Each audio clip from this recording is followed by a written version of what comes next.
Welcome back, Dr. Mehtab Ali here.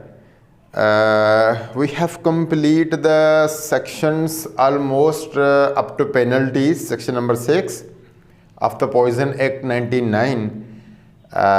Onwards, we will be discussing about section number 7, 8 and finally 9. Okay. So today we will be talking about section number 7 of the Poison Act 1999. That's about power to issue search warrant. इस section के अंदर हमने search warrant के बारे में discuss करनी है कि सर्च वारंट क्या चीज़ हैं और वो कैसे इशू होते हैं। देखिए, अगर कोई बंदा कानून की खिलाफ वर्जी करके और जनाब जो है वो बग़ैर परमिशन के इलीगली अगर वो पॉइज़न को जमा कर देता है या फिर इलीगली पॉइज़न की वो सेल करता है तो उसके ख़िलाफ़ गवर्नमेंट जो है वो कानूनी कार्रवाई करती है और उसके ख़िलाफ़ जो है वो सर्च वारंट इशू किए जाते हैं। इसी तरह से उसके ऊपर बाद में उस जगह पे इन्वेस्टिगेशन होती है और उसके यहाँ जितना भी अगर इलीगल ये जो पॉइज़न पड़ा हुआ है वो उनसे छीन लिया जाता है। ठीक है।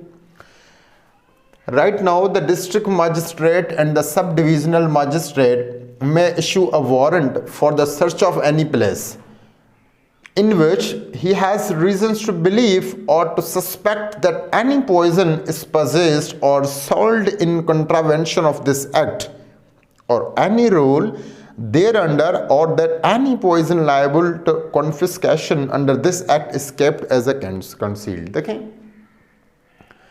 अगर गवर्नमेंट को ये मालूम हो जाता है कि फलानी जगह पे पॉइज़न पड़ा हुआ है या फिर जो है वो फलाना बंदा बग़ैर परमिशन के जो है वो पॉइज़न को सेल करता रहता है, लोगों को जो है ना वो दे रहा है, तो उसके ख़िलाफ़ जो है वो जो डिस्ट्रिक्ट मजिस्ट्रेट हैं और सब डिविज़नल मजिस्ट्रेट है ना, वो सर्च वारंट इशू कर देते हैं उनके ख़िलाफ़ कानूनी कार्रवाई के लिए। फिर लोग जो हैं वो जो टीम होती है स्पेशली वो उस जगह पे चली जाती है और वहाँ पे ये सारी चीज़ें अगर हो रही हैं तो उनके ख़िलाफ़ कानूनी कार्रवाई होनी होती है। ठीक है। देखिए, कोई भी ऑफिसर हो गवर्नमेंट का वो बग़ैर सर्च वारंट के यहाँ नहीं जा सकता किसी के घर पे भी। ठीक है ना। बेशक अगर वहाँ पे पॉइज़न पड़ा भी हो लेकिन उसके लिए जो है ना सर्च वारंट लाजिम होते हैं। उस बंदे के ख़िलाफ़ जो है सर्च वारंट अगर होंगे तो उसके लिए लीगल जो पेनल्टीज़ हैं वो लगाई जाएंगी। ठीक है। The persons home the warrant is directed, जिस बंदे को ये वारंट दिए जाएंगे, जिस बंदे को ये रिस्पॉन्सिबिलिटी दी जाएगी, जिस ऑफिसर को कि आपको इस काम की प्रोसीडिंग करनी है, आपको ये सारा काम संभालना है, तो वही में एंटर वही दाखिल हो सकता है इन सर्च और वही ढूंढ सकता है द प्लेस वो जगह in accordance there with the provision of the code of criminal procedure 1898। जो कोड ऑफ क्रिमिनल प्रोसीजर है ना उनको फॉलो करते हुए वही उस जगह पर जा सकता है और जो है वो सर्च कर सकता है।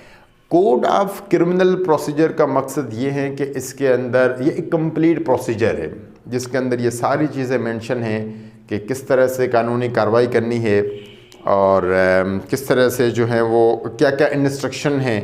ठीक है। कौन सी गाइडलाइन है जिनको फॉलो करते हुए किसी के ख़िलाफ़ कार्रवाई करनी है, तो इसको फॉलो करना है लाजमन। ठीक है ना। कोड ऑफ क्रिमिनल प्रोसीजर ये कंप्लीट प्रोसीजर है जिसका आई थिंक सो बहुत लेंदी मटेरियल है। I will be sharing in last इंशाल्लाह। ओके। अच्छा जी, अगर उसके पास जब उनके ऊपर छापा लगता है, जब वो इशू वारंट जो सर्च वारंट है उनके ख़िलाफ़ जब वो इशू हो जाते हैं तो उनके पास जितना भी मटेरियल होता है ना पॉइज़न का, वो भी जितने भी बोटल्स हैं, जितने भी पैकेजेस हैं, कंटेनर हैं, वो सारा मटेरियल उसे छीन लिया जाता है। ठीक है। इसी तरह से उसके बाद फिर पेनल्टीज़ लगाई जाती हैं और उसको सज़ा दी जाती है। बेशक वो 1 साल की हो, वो जनाब जो हैं वो उसके ऊपर फ़ाइन हो या फिर दोनों भी हो सकते हैं, depend upon the policies of the government at that time. ठीक है। And also depend upon the officers. ठीक है ना। Okay. Overall section 7 is about power to issue search warrant. अगर कोई बंदा इलीगली पॉइज़न को सेल करता रहता है या फिर इलीगली उसने पॉइज़न को जमा किया हुआ है तो उनके खिलाफ़ गवर्नमेंट जो है वो सर्च वारंट इशू करके उसको जो है ना वो पकड़ लेती है और उसके ख़िलाफ़ कानूनी कार्रवाई होती है। Wish you all the best. Thank you so much. अल्लाह हाफ़िज़। स्टेबलाइज।